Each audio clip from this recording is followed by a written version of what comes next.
Hi guys, Angelfish Keeper here, and today I'm going to do just a quick update on the 120 litre Angelfish tank. So if you didn't know, this tank is 120 litres, it's an Aquamanta 80, so it's 80 centimetres by 40 by 40. So yeah, it's 120 litres total, but by the time you've got your sand and wood and everything in, I'd say it's probably around 100 litres in the display side. Which is still not bad. So yeah, let's get into it. Tank itself hasn't changed. The scape has changed a little bit, not much. Plants are still the same, fish is still the same. The wood has changed and the rock is the same. So as a substrate, I'm actually using a coral gravel, but testing my pH with it because I was a little bit worried that it was going to be way too high because I've got obviously angelfish, neons and cories in here. Testing my pH is still only around 7. So I think our pH coming out of the tap is about 6.4. So it's really low where I am. So this is just buffering it enough. I'd rather it be over 7 because then the bacteria is easier to keep alive and your tank is less likely to crash. Whereas if I was trying to keep these guys at 6.8, it'd be a lot harder to keep the tank more steady and more stable. The plants are loving it as well, even though it's like a crushed coral gravel. The Amazon swords are doing great, and so is the Starigani Weepons. The wood has changed. I've pulled the Redmoor wood out that was in this tank. It was just taking up too much space, and one of them was a weird shape and I couldn't really get it in a way I was happy with it. I was constantly in this tank changing it, but I found a scape that I like. The bits of bugwood that I originally had on bits of slate, this little skinny piece here is the only piece that is still on the slate. This piece and this piece, I've taken the slate off. I just hammered the slate off, it was just drilled in, and it's allowed me to position these bits of wood slightly differently. The only bit of Redmoor wood I still have is this piece here. Sorry about the glare. This is that piece there. I've taken out the huge bit of lava rock as well, and I've just kept the small bits. Because again, the lava rock was taking up too much space. And obviously I've got 4 silver angels in here, and these guys are going to get quite big. And this is going to be their tank for life, you know, they're not getting an upgrade. I'd say 4 in 120 litres is the bare minimum.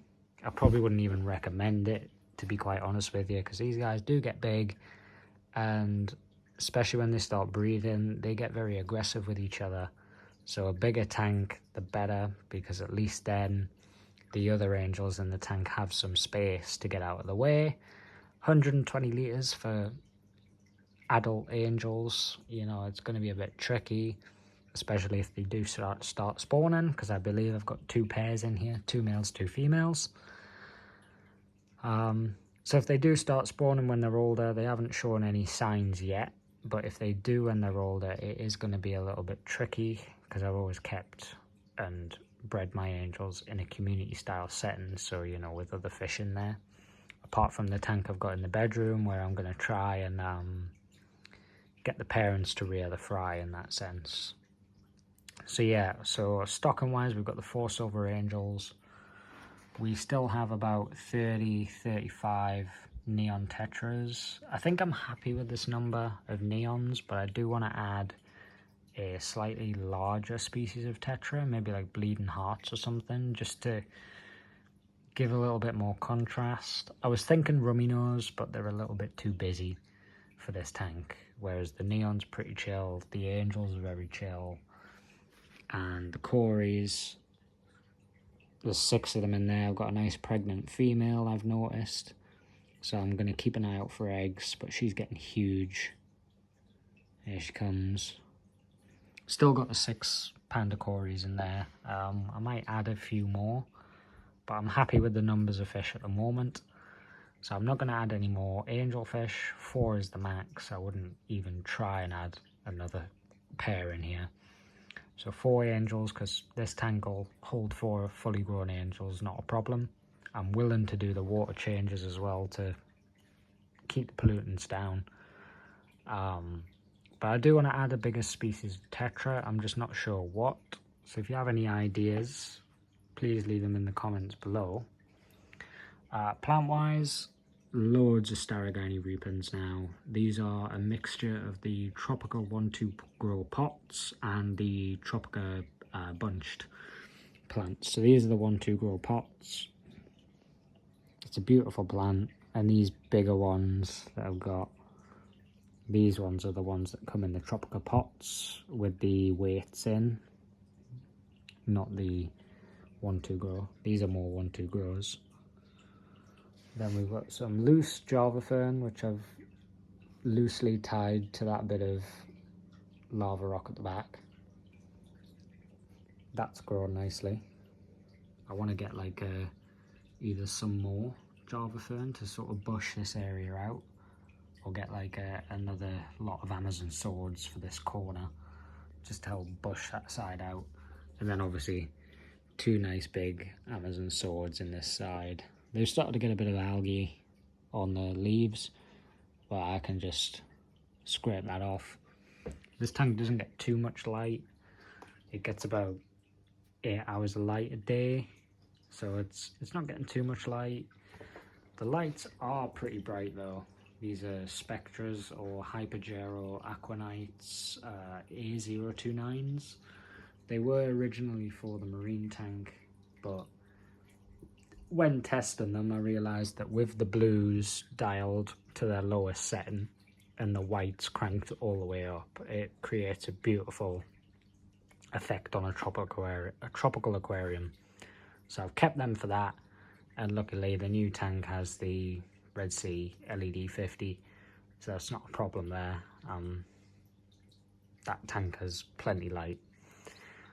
So yeah, other than that, there's not really much change. The filter media in the back's all the same. There's a 1,000 litre per hour return pump in the back chamber there, pumping the water back in, which I might upgrade, although I think 1,000 litres on 100 litres of water isn't too bad. It's still getting 10 times turnover an hour, and the fish aren't being blown about, because obviously angelfish are quite dainty fish, you know, they're not the strongest of swimmers. Cabinetry, I've added a light into the top, so usual, my plant fertilizers, Profito and Carbo, my freshwater test kit. This is what I feed the tank, plus frozen brine shrimp. Once every like 2 days or so, I'll throw the brine shrimp in there. And then this is my water conditioner. It's for ponds, but it works on tanks because it's more concentrated, so it lasts me a hell of a lot longer than buying the tank version. I've got a spare wave maker, spare air stones, and 2 wide range treatments that are just there as a precaution, because, you know, I mean, I've never had any diseases with my fish, but it's just nice to know that that is there in case I do get a freak outbreak of like white spot or something. You know, it's just nice to have as a precaution. So yeah, that is a general all-round update of the 120 litre angelfish tank. Please like, comment and subscribe.